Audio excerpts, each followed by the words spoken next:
자, 이제 본투표 이틀 앞두고 열기가 이렇게 점점 뜨거워지고 있는 상황인데요. 금요일과 토요일 이틀 동안 사전투표가 진행됐죠. 관련해서 다음 키워드 보여주시죠.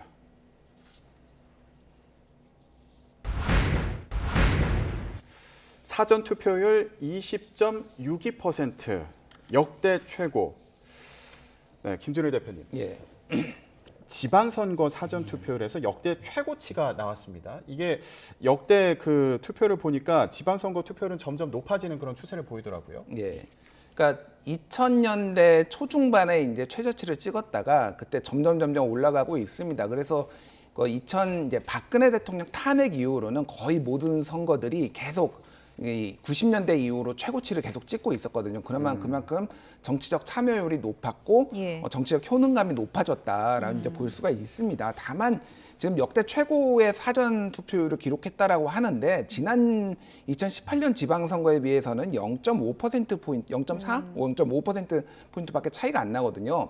대선을 봐야 됩니다. 2017년 대선에는 26%였고요. 2022년 올해 대선에서는 36%로 그랬죠. 10%포인트가 올라갔어요. 그런데 지금 거의 똑같다라는 거는 오히려 최종 투표율이 2018년에 60.2였거든요. 오히려 떨어질 가능성이 더 높아졌다라고 봐야 돼요. 전체 최종. 왜냐하면은 총선은 14%포인트가 올라갔어요. 예. 2016년과 2020년에. 그리고 대선도 10%포인트가 사전투표율이 올라갔는데 지금 똑같다라고 보는 거는 오히려 이거를 굉장히 뜨거운 열기다라고 보는 것보다는 이거는 뭐 마지막에 가봐야 알겠습니다만 60%가 안 될 가능성이 높아졌다. 저는 개인적으로 그렇게 판단하고 있습니다. 예, 상승세를 따져봤을 때는 지금 투표 열기가 그렇게 뜨거운 건 아니다 이렇게 이제 볼 수 있는 건데 지금 민주당이 좀 비상이 걸린 건 경기 지역이 또 평균보다 좀 사전 투표율이 낮다 그래요? 이건 어떻게 봐야 될까요? 네.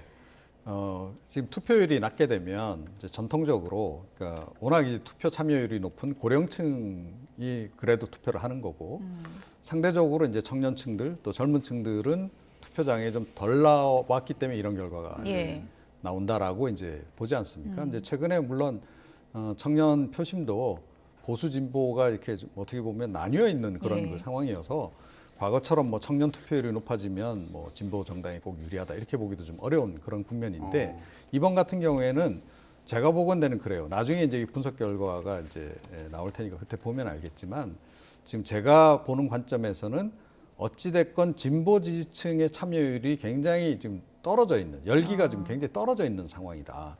그게 이제 최근에 잇따른 악재, 특히 이제 뭐 그 어찌됐건 이제 비대위 내에서의 그런 논란이라든가 이런 거 때문에 진보 지지층 내부의 표심이 지금 이렇게 좀 단일화가 안 되고 있다 어떻게 보면 그래서 이 표심이 좀 결집을 하고 응집을 해서 중도층을 설득하고 그 표를 끌어와야 되는 그런 국면인데 이분들이 별로 지금 흥이 안 나는 상황이에요. 그래서 제가 보건대는 이번에 투표율이 그렇게 높지 않다면 진보 지지층들의 그 투표 열기가 그만큼 떨어졌기 때문으로 봐야 된다. 그렇게 보면 결국은 이제 뭐 국민의힘은 워낙 이제 고령층들은 투표 충성도가 높잖아요. 그래서 국민의힘에게 이것 또한 지금 굉장히 유리한 그런 구도로 지금 흘러가는 그런 그 상황이 아닌가 이렇게 생각합니다. 네.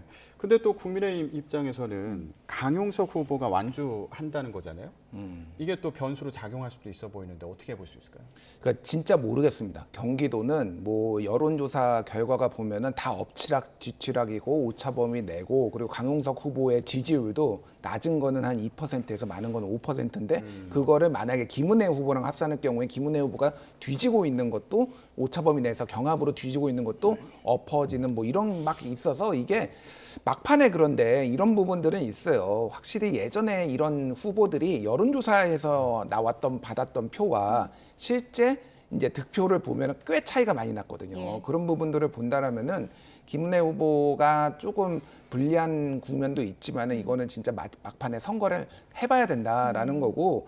그래서 경기도는 원래 사전 투표율이 원래 전통적으로 낮습니다. 그러니까 직장인들이 많아가지고 사전 투표율이 항상 낮았어요. 대선 항상. 때도 그랬나요? 대선 때도 그랬습니다. 그랬군요. 그러니까 전국에서 제일 낮은 축에 속할 정도로 항상 낮았기 때문에 이것만 가지고 어디가 유리하다 불리하다라고는 볼 수는 없는데 어쨌든 경기도가 뭐 어느 당이든 이번 지방선거의 승패를 뭐 이렇게 우리가 이겼다라고 예. 이겼까지는 아니더라도 선방했다. 민주당은 그렇게 말할 정도로 중요한 곳이기 때문에 예. 아마 마판에는 아마 모든 유세가 다 경기도로 집중되지 않을까 그렇게 예. 보여집니다. 지난 주말에도 이제 지도부가 경기도로 총출동했었는데요. 국회의원 재보선 지역의 사전 투표율을 좀 보면은 이재명 후보 입장에서 조금은 기분이 좋을 수가 있는 게 개항을 사전 투표가 상당히 좀 높았더라고요. 네. 아무래도 예. 이제 이른바 정치적인 거물이 이제 거기 출마를 했고, 그리고 어찌됐건 뭐 지금 전국 선거의 최대 관심 지역이 거기가 지금 그렇죠. 돼버린 거죠. 당연히 이제 지역 주민들도 그 영향을 받습니다. 그래서 우리도 이제 적극적으로 표심을 좀 이렇게 드러내겠다, 이제 이런 의도를 이제 갖기 마련인데, 이번에 사전 투표율이 높았던 게 이게 뭐 이재명을 살려야 되기 때문에 이제 이분들이 이렇게 적극적으로 나오신 건지, 아니면 이재명 떨어뜨리게 하기 위해서 지금 나오신 건지 그건 예. 잘 모르겠어요. 그런데 조금 전에 이제 우리가 전반적으로 사전 투표가 낮았던 부분에 대해서 이제 분석을 했습니다만, 이런 경우에는 통상적으로 고령층이 투표에 많이 참여했다라고 전제할 때는 이번 사전 투표에는 이재명 후보의 불만이 많은 고령층들이 나왔을 가능성이 조금 예. 더 높지 않나 이렇게 생각합니다. 그거는 이제 투표함을 또 열어봐야 저희가 알 열어봐야죠. 수 있는 거죠. 예. 이재명 후보뿐 아니라 경기 성남 분당갑에 안철수 인수위원장도 나서지 않았습니까? 예. 지금 상황이 좀 어때 보이나요? 안철수 위원장은 뭐 계속 나오는 여론조사가 굉장히 좀 여유 있게 앞서고 있어서 그래서 요즘은 뭐 분당보다는 다른 지역에 심지어는 뭐 개항에 가서 뭐 선거운동도 하고 그래서 근데 선대위원장은 또 아니지 않습니까? 선대위원장은 아닌데 선대위원장 같이 요즘 행동을 하고 있고, 그리고 오히려 이재명 후보 같은 경우는 선대위원장을 맡았는데 지금 개항에 갇혀버리고, 예. 이게 지금 전체적으로 보면은 이번 지방선거에 좀 어떤 그림을 보여주는 것 같아요. 그러니까 이 국민의힘이 전체적으로 좀 다 여유가 있게 좀 선거운동하는 것 같은데, 어쨌든 경기도는 모릅니다. 경기도는 모르고 인천 계양도 모르기 때문에 민주당이 특히 이제 이재명 고문까지 떨어진다라고 하면은 최악의 상황이죠. 그러면 이제 전당대회 뭐 예. 이렇게 했을 때 어떻게 이제 당을 위기를 수습할 것이냐, 이런 문제까지 좀 많이 얘기가 나올 수밖에 없을 것 같아요. 지금 어쨌든 민주당은 선거 막판에 위기가 있었지만 내분을 이제 봉합했잖아요. 이렇게 봉합하면서 또 당이 이제 화합된 모습을 보이면 좀 이벤트 효과 같은 것도 있을까요? 어떻게 보십니까? 근데 모르겠습니다. 그러니까 그거는 모르겠는데 전체적으로 보면은 여전히 불만들이 많아요. 그러니까 당의 방향성에 대해서 어떤 분들은 박지원이 당을 망쳤다라고 여전히 비난하시는 분들, 뭐 황교익, 뭐 막 칼럼니스트 이런 분들은 여전히 비난을 하고 있고, 예. 어떤 분들은 이게 지금 쇄신을 하는 거냐라고 불만이 많고, 아까 전에 말씀하셨다시피 민주당이 전체적으로 좀 어렵습니다. 각 사람들이 지지자들이 생각하는 것도 다양하고 방향성에 대해서도 어렵기 때문에 지방선거 성적표를 받아들이고 아마 조기 전당대회를 할 가능성이 굉장히 커졌다라고 봐야 될 것 같아요. 예.